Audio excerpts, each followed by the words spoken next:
Good morning, everyone. I'm Jenna Lee Thomas, and I'm excited to be with you here today at Raising Kingdom Kids. I am a mama of four littles. I have twin boys and that are 9 and two little girls. And each one of my little kids have these sweet gifting and spirits, as I'm sure yours do too. But as I've been raising my kids alongside my husband's, we've overcome many obstacles, but we've also been able to celebrate a lot of joys. However, we have found the need as parents to have a community of friends and families that come alongside us to pray, to lift us up, and to guide us as we hit these different milestones in all of our kids' ages. So today, I want to take this time to talk about raising our kids in the world that we currently live in. It's a time for us right now to come together as a community and to support and pray for one another. So each week, I get the opportunity to share our journey with you. And then after I share our journey and a message, then we have time of mentorship and community on Zoom. So I want to invite you to come and join me after I talk about our journey to come on to Zoom and hop on and allow us to come as a community and pray and guide you guys and celebrate as you guys overcome obstacles or have joys in your life. So today, I'm going to put up a little link. I want you to click on it. It's the webinar and sign up for the Zoom. Is what will happen is this link that I just put, it'll have you register for a webinar. And then after I finish, it'll have another email that has the actual Zoom link. So I want to invite you to come and hop on after we talk about the journey of raising kingdom kids. So today I want to talk about how do we train our kids in the way of God in the world that we currently live in? How do we handle those difficult situations? Our heart's desire is to train them in godly ways, but sometimes that can be tough because, the situations, do we yell? Do we scream? Do we ignore? How do we handle it? So many times when we're handling difficult situations, it doesn't always lead to teachable moments, but instead we tend to yell and then our kids are sad, we're upset, and we don't really talk about it or train them on how they could handle those situations differently. So today, I want to give you a tool. It's a positive tool that you can use that will help guide you and train your children in the way of the world. But it'll also bring joy to you and your kids and help develop a relationship together as we're training them and guiding them in all the situations that they're going to come across as they're in the world that we currently live in. At our house, we call these teachable moments, or my kids, they call them love bombs. So, as parents, it is a blessing of your work that God gave you to be able to train your child. It says in Deuteronomy 6:5, I'm going to put that up here for us. It says, love the Lord your God with all your heart, with all your soul, and with all your strength. And so we know that this is what we want to install in them is to love the Lord with everything. But how do we do that? How do we accomplish that with also handling the situation? Yes, my goal has always been, gosh, I want my kids to love the Lord more than anything else in the world. But I also have to develop them. So, how do I develop them to love the Lord and handle situations? So, you can do both of those with teachable moments. So, when I think about teachable moments, I go back to Deuteronomy chapter 6, verse 6 through 8. So, verse 6 says, these commandments that I give you today are to be upon your hearts. So, we are supposed to live by these commandments. But on top of that, we need to impress them on our children. We need to talk about them when we're sitting at home. So, when you're sitting in your living room or at your kitchen table, when you're walking along the road, so bike rides, when you go to the playground, when you lie down, when you get up. So, at any time, we are to impress upon these and talk about these. If I go a step further into verse 8, it says, tie them as symbols on your hands and bind them on your foreheads. Write them on the doorframe of your house and on your gates. So, what does this mean? So, it means that we need to see God with all of our heart, no matter what situation arises. Whenever we're handling any situations, we have to think of, okay, how did God handle this? What are verses? What are Bible stories that relate to it to be able to guide the kids? Follow his commandments. And then, verse 7, impress them on your children. This should be our number one work for God is to work on developing the spiritual welfare of your child. It's the most important thing that we can do for our children. So we can use this tool of teachable moments to give spiritual instruction, to teach them how to fear the Lord, walk in his ways, to love and appreciate him, and to serve him with their heart and soul. But we have to be diligent to give our children that education, that God centered education, in every single detail of their life. So, how do we do that? The teachable moments. What is a teachable moment? So, it's an opportunity where you see a situation, whether your child experience it, you see one of their friends experience it, and you talk about it. And you ask them, how did you feel? What are your thoughts on this? Open that conversation. Open that relationship of, hey, what do you think about all of this? And then go back and tie it to the Bible about what does God say about this? Or attach it to a Bible study or a verse. So that way, when they're in that situation again, they can go back and say, oh, wait, God says to handle it this way. Oh, I remember talking about this with my mom. Here are the two different ways that we could handle it. And I'm going to choose this way. So start that conversation. And if you can start it when your kids are little, it really helps because then when they're teenagers and they don't want to talk, they don't want to discuss, well, it's already natural. It's already something that you have developed as a family. And so as you're driving and talking, then they just open up. And you don't have that of, well, my kid no longer talks to me. Because you know what? It's just something that you've created. It's just been part of the family since they were young. If you're just starting now, that's okay too. Just be consistent. So let me give you some examples of it. So, a teachable moment for us, I can talk about last Friday night. Friday night is movie night for us. And so, my kids are into baseball and sports. And I thought, oh, let's watch Sandlot. And for me, I haven't watched Sandlot since I was a little kid. I thought it was definitely kid friendly, perfect, let's go. And we start playing it. And well, some of the language was quite atrocious. And we don't use those words in our house. So as parents, we have quite a few different options. We can hold our breath and go, ooh, I hope that just goes over their head and they don't capture any of that. Or we can pause it and say, hey, let's talk about this. Or we can say, hey, they're using this language. Let's not do that and make no big deal. You have three different options. And as parents, you'll be able to judge that, which option you need to choose. But say you want to do a teachable moment. That's what I did at that moment. Just because my kids are getting very impressionable of languages and hearing it because we live on a street with older kids. And so that language is out there. So it was an opportunity. So I just paused the show and went, eeks, those words, yeah, we don't use at our house. How do they make you feel? And Lucas was the first one to pop up and said, Mom, that would make my heart sad. Those are really bad words. Yeah, they are. Well, what words could we say?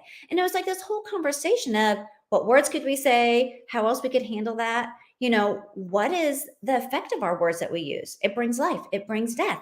And we went back to the Bible and what it says about it. And, even in those moments, whether you're frustrated, whether you're teasing, our words are so important.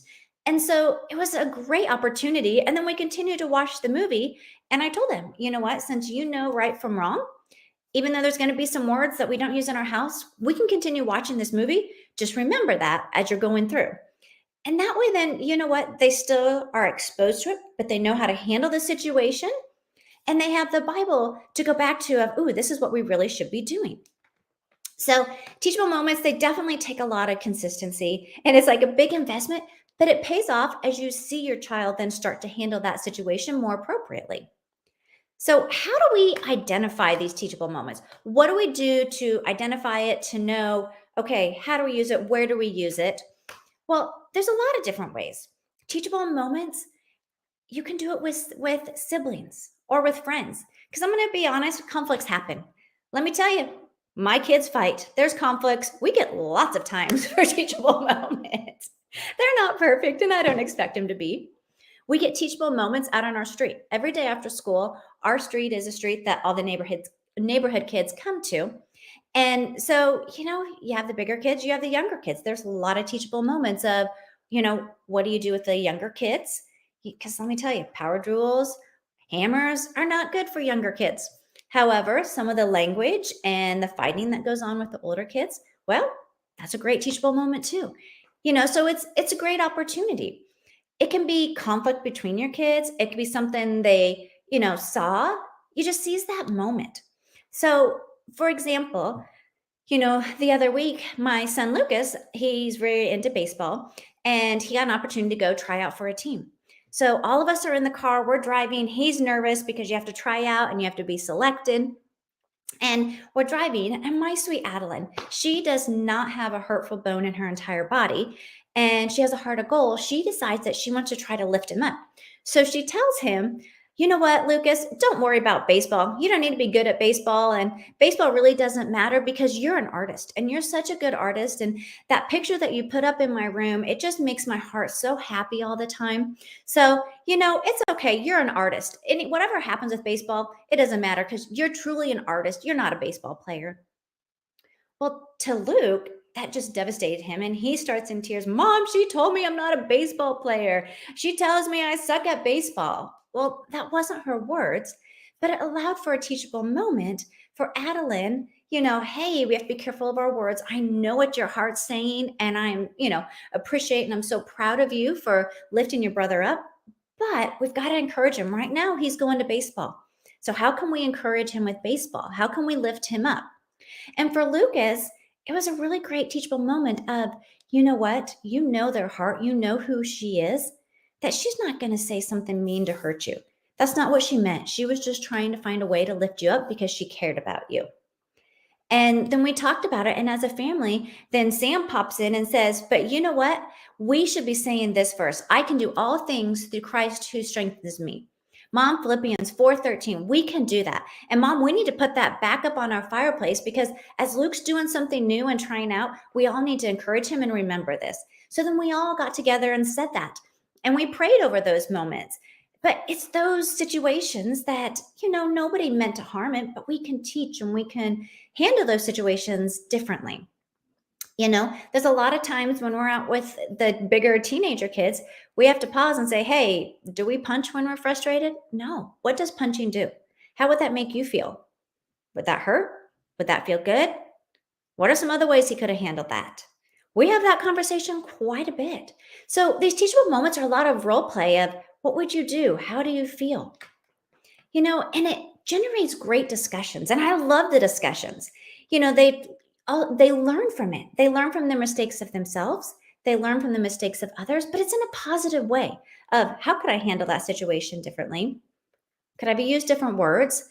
But also, it's training them in the way they should go.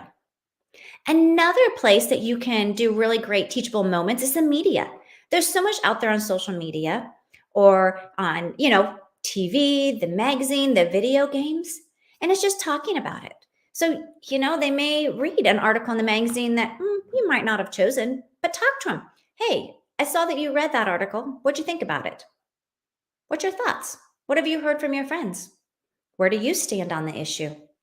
It just allows that. And okay, you stand there. Well, did you know that this is what the Bible says? Or, hey, have you heard of this verse?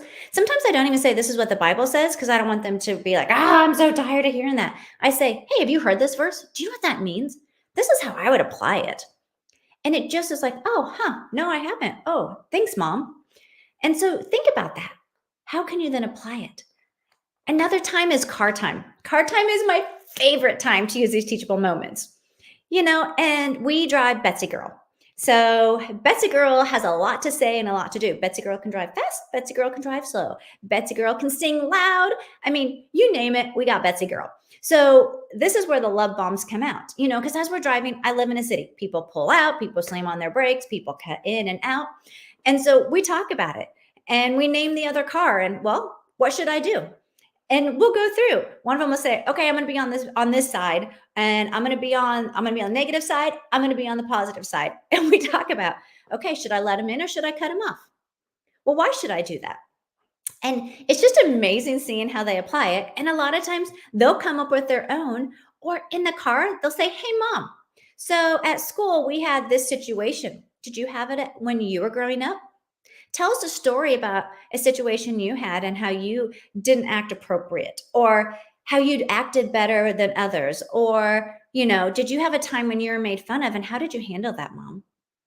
And I have to share a lot of what I did as a child, and that's okay. Some stuff is good, some stuff isn't. There's lots of giggles, and we were talking just the other day. Sam and Luke were going at each other and wrestling, and we had to get on the road. We needed to go. And we get in the car, and I'm like, y'all, you have to quit wrestling and fighting. And first thing that was asked, well, Mom, did you ever wrestle and do something you shouldn't have? Because essentially, Sam got mud all over Luke. So I did. I shared the story. I had a broken arm. I got mad at my brother. I wrestled him and put his head in the dirt. And they said, well, how did you feel after you did that? Well, honestly, I felt really proud, but I shouldn't have.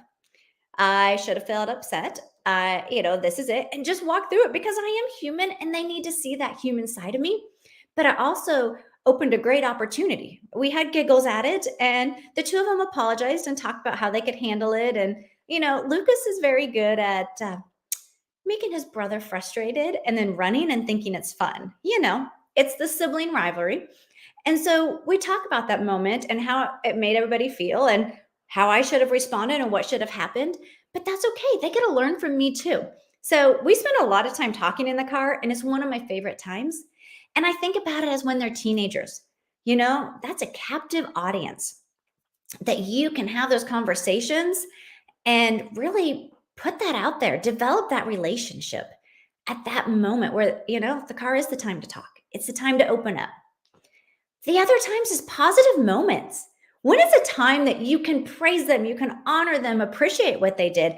Because man, how great is that is to use a positive time as a teachable moment, acknowledging it. They're going to remember how their heart felt. They're going to remember how someone else's heart felt. So, for example, Adeline, she helped me out and she earned $1. She helped bathe her sister. She got her sister a snack. And I was in the middle of work and trying to finish up a meeting that I hadn't had planned. And I mean, she just went above and beyond. And she said, Mom, I feel like I really earned $1. Is there any way that I could have for everything that I did? Absolutely. Thank you for doing that. Sure, you can earn $1. You babysat your sister. Absolutely. So she got $1 and she was so excited to go spend it at CVS. So it was a couple days later that we got to go spend it at CVS, and we pull into CVS and I'm like, okay, sweetheart, when we walk in with $1, you can get a candy bar. So it's going to be that front aisle. We'll go in there and that's where we're going to go and we'll pick it out. So be thinking what you want, because she takes a lot of time to decide what she wants because she would like a little bit of everything. And so give her that time to start thinking as we walk in, and tears start going down. And I said, well, what's the matter? She said, oh, I thought I could go to the girls section and get either a new hair tie or I could get one of those little purses. I'm like, well, sweetheart, $1 doesn't buy you that. That's going to take somewhere between $5 to $10. Well, her brother, her sweet, sweet brother, just popped up and said, you know what, Adeline? You've been helping me pick up in the garage and you didn't make that mess. So you know what? I have $5 that I'll give you. So you can have those $5 of mine that I've earned because you've been helping me out. And that smile on her face. And he looked at me and said, Mom, is that okay? And I said, honey, it's your money that you earned. You decide what to do with it. And he said, well, I want to give it to her. So he did. And they went in and she found these 4 hair ties that she really wanted. And you know what? It ended up being $7.22. And he said, you know what? It's okay, Mom. I want to give her that money because she always helps me. And I was like, okay. And so, we talked about that and we honored him and appreciated it and just really praised him in those moments of his sweetness, his kindness. And it was so sweet. When he got home, he pulled out all of his change and he starts counting it to give me the $7.22 because he didn't have his money on him at that moment. And, we just praised him. And it was such a teachable moment of how we were so kind and giving and how God is always so kind and giving and meets all of our needs, even our wants. And so use those are great teachable moments. And, it doesn't have to be just those teachable moments. You can create your own and you can make it fun. And it's just an opportunity to learn, to ask questions, to develop it. It could be on a play date. Hey, you're going on a play date. How are we going to treat each other? What does God say? Or, hey, remember this verse as you go on this play date. Or talk about honoring the parents and respecting the houses.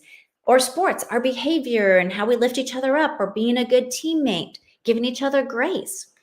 It's Teachable Moments is just an amazing tool that allows us to teach right from wrong in an open discussion for questions to be asked and then be able to pray about it, tie it to a verse, and just build that foundation so that way they are living godly lives and we are training them in the way they should live.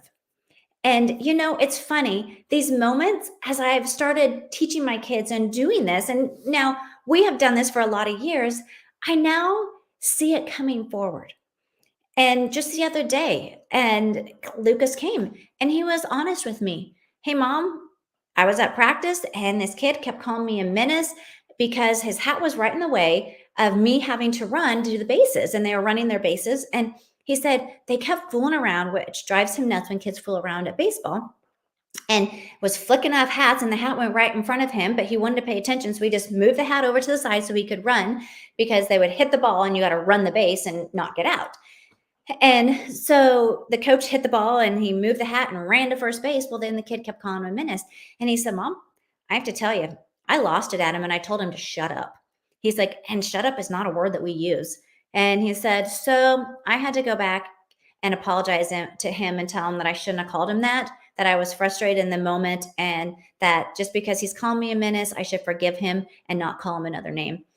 And so it was interesting because he didn't have to tell me that. He was a few minutes late getting out, but I didn't know what was going on. We don't get to watch all the practices. And so I didn't think anything of it, but he had that open conversation and he knew right from wrong and he shares it with me. At Christmas time, I giggle at this. Boxes are getting delivered and we had bought them a Red Ryder BB gun. Well, UPS man comes, he's carrying a box. They're out there playing football in the middle of the street. And he goes up to the UPS man and says, Hey, is that a Red Ryder BB gun you have there? And sure enough, the UPS man stops, looks at it, says, Yeah, it is. He's like, Oh, okay. Where are you taking? He said, Oh, over here to that house, right to our house. I didn't realize he saw it because all the other packages had brown boxes around them. They weren't the actual package.